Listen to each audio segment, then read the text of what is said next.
ഷബാന എന്താ പരിപാടി?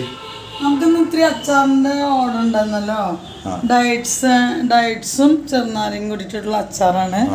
ഇപ്പൊ സെറ്റ് ആവാനുണ്ട്. അവർക്ക് ഇപ്പൊ തന്നെ ഗൾഫിക്ക് കൊടുത്തു വിടാനുള്ള കാരണം ഞാനിപ്പോ ഇങ്ങനെ ആക്കി വെച്ചിട്ടുണ്ട്. അവിടെ പോകുമ്പോൾ സെറ്റ് ആവും. ഒരു പ്രിസർവേറ്റീവ്സും ഇല്ല. കാരണം നമുക്ക് നല്ലെണ്ണയില് ഓയിലല്ല, നല്ലെണ്ണയില് നമ്മൾ ഇതേ നല്ലെണ്ണയിലാണ് ഉണ്ടാക്കണത്. അപ്പോൾ കടുകരിയൊക്കെ ഇട്ടിട്ട് ഇങ്ങനെ ഉണ്ടാക്കും. അപ്പൊ ഈ കടുകരി ചോദിച്ചോട്ടെ, അതിലല്ല മറ്റേ ഇഞ്ചി നല്ലപോലെ ചേർത്തിട്ടുണ്ടോ? ഡൈജഷന് ഇഞ്ചി വേണം. പിന്നെ വെളുത്തുള്ളി നന്നായിട്ടുണ്ട്. ബ്ലഡ് പ്യൂരിഫൈ ചെയ്യാൻ വേണ്ടിട്ട് വെളുത്തുള്ളി നല്ലതാണ്. ഇഞ്ചിയും വെളുത്തുള്ളിയാണ് ഹൈലൈറ്റ് ചെയ്യുന്നത് കൂടുതലായിട്ട്. ഇതിൽ കൂടുതൽ നമുക്ക് ചേർക്കുമ്പോൾ എന്താ ഗുണമെന്നറിയോ? അസിഡിറ്റി, നമ്മളെന്ത് വയറ് സംബന്ധമായ എല്ലാ കാര്യങ്ങൾക്കും ഗുണമുണ്ട്. നല്ലൊരു അച്ചാർ അധികം കഴിക്കാൻ പാടില്ല എന്നൊക്കെ പറയുകയും. പക്ഷെ വെളുത്തുള്ളി ബ്ലഡ് പ്യൂരിഫൈ ചെയ്യും, ശുദ്ധീകരിക്കുക നമുക്ക് അത്ര. അപ്പൊ നല്ല വെളുത്തുള്ളി ആഡാക്കിയിട്ട് ഗ്യാസ് ട്രബിൾ നല്ലതാണ്. പിന്നെ ഈ കടുകരി ഇട്ടിട്ടുണ്ട്. കടുകരി ഇടുമ്പോൾ നമുക്ക് ഈ എണ്ണ അങ്ങനെ കിനിഞ്ഞു വരും. അപ്പൊ ഒരു വിനെഗറൊന്നും ഇല്ല, കാരണം പ്രിസർവേറ്റീവ്സ് ഇല്ല. ഈ ഓയിൽ നമ്മൾ ബോട്ടിലാക്കിയതിന് ശേഷം ഞാൻ കാണിച്ചു തരാം കേട്ടാ. അപ്പൊ ഈ ഓയിൽ മുകളിൽ നിൽക്കുമ്പോൾ ഫംഗസ് വരില്ല. അങ്ങനെ നമ്മൾ ഗൾഫിൽ എത്തിക്കഴിഞ്ഞ് ഒരാഴ്ച കഴിഞ്ഞ് കഴിഞ്ഞാൽ നമുക്ക് സെറ്റാവും. ഇത് വേണമെങ്കിൽ ഫ്രിഡ്ജിൽ വെക്കാം. അപ്പോൾ വർഷങ്ങളോളം ഇരിക്കും. പ്രിസർവേറ്റീവ്സ് ഇല്ലല്ലോ. പുറത്ത് ചിലപ്പോൾ അവർ നനഞ്ഞ കൈ കൊണ്ട് എടുക്കുകയൊക്കെ ചെയ്ത് കഴിഞ്ഞാൽ ചില ഫംഗസ് കയറും. അപ്പോൾ നമുക്ക് ഫ്രിഡ്ജിൽ വെച്ചിട്ട് ഒരു പാത്രത്തിൽ വെച്ചിട്ട് നമുക്ക് കഴിക്കാം. അപ്പൊ നമ്മൾ ഇനി ഇതനുസരിച്ച് ഇങ്ങനെ ചെയ്ത് കൊടുക്കുന്നുണ്ട്. ഏത് ലെമൺ പിക്കിൾ, ഡയറ്റ്സ്. ഇതിപ്പോ ഡയറ്റ്സും ലെമണും കൂടിയിട്ടാണ്. സ്വീറ്റായിട്ടാണ് കുട്ടികൾക്ക് കഴിക്കാൻ. ഇങ്ങനെ സ്വീറ്റായിട്ട് കഴിക്കാം. അങ്ങനെ സ്പൈസി അധികമല്ല. അപ്പോൾ നമുക്കിനി വെളുത്തുള്ളി എല്ലാം നമ്മൾ ചെയ്ത് കൊടുക്കുന്നുണ്ട്. അപ്പോൾ ഓർഡർ ബൈ നമ്മൾ അവർക്ക് ഓർഡർ അവൈലബിൾ ചെയ്ത് കൊടുക്കാം. അപ്പൊ ഇതിലെന്താ പറയുക, ഇതിപ്പോ ഒന്നും കൂടി സെറ്റായി വരുന്നുണ്ട്. എന്താ വേറെന്നല്ല എന്റെ കാരണം ഓയിലല്ലട്ടാ, നല്ലെണ്ണ. ഇതേ നല്ലെണ്ണ ഉപയോഗിക്കുക ഞങ്ങള്. ഇങ്ങനെ ഇളക്കില്ല, എന്താ സെറ്റാക്കി മേലെ ഈ ഓയിൽ എണ്ണയൊക്കെ അത് ഓയിൽ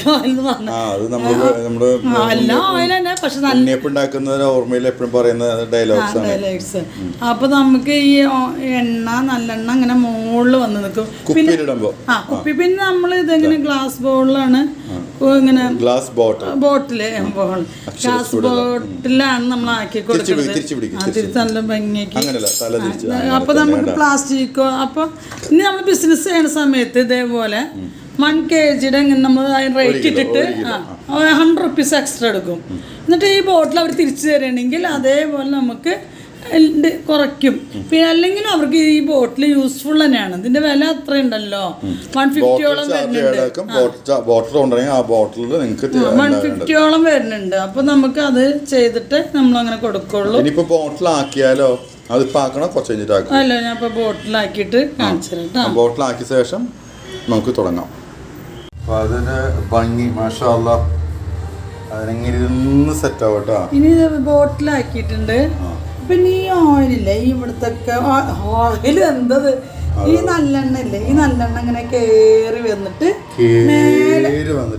മേലെ ഇങ്ങനെ വന്നിക്കും. അപ്പൊ നമുക്ക് ഫംഗസോ കാര്യങ്ങളൊന്നും വരില്ല. അപ്പൊ ഇപ്പൊ ഞാൻ നിറച്ചൊന്ന് അപ്ലോഡ് ചെയ്യണം ഈ വീഡിയോ. അതുകൊണ്ട് പിന്നെ നാളേക്ക് അത് കാണിക്കുള്ളൂ. ഞാൻ റഫായിട്ട് സ്പൂൺ ഇടാൻ പാടില്ല ഒരു കാരണവശാലും. നമ്മളിതിൽ പ്രിസർവേറ്റീവ് ഇല്ലാത്തത് കൊണ്ട് നാച്ചുറൽ ആണ്. അത് ഡേറ്റ്സ് ആൻഡ് ലൈം പിക്കിൾസ് ആണ് കേട്ടോ. അതായത് സ്വീറ്റ് ആൻഡ് സ്പൈസി. മക്കൾക്ക് ഇഷ്ടപ്പെടും. ബീഫ് പിന്നെ എല്ലാം ബീഫ് എല്ലാം അച്ചാറിൽ എല്ലാ വകയുണ്ട്. ഇതാണ് അടിപൊളി അച്ചാർ. Dates and lime pickles, sweet and spicy. പിന്നെ നമുക്ക് കവറിലാക്കിയിട്ട് ചെയ്യാം. പക്ഷെ റേറ്റ് നമുക്ക് അത് കവറിലാക്കുമ്പോൾ ഹൈജീനിക് ആയിട്ട് നമുക്ക് ചെയ്യാം.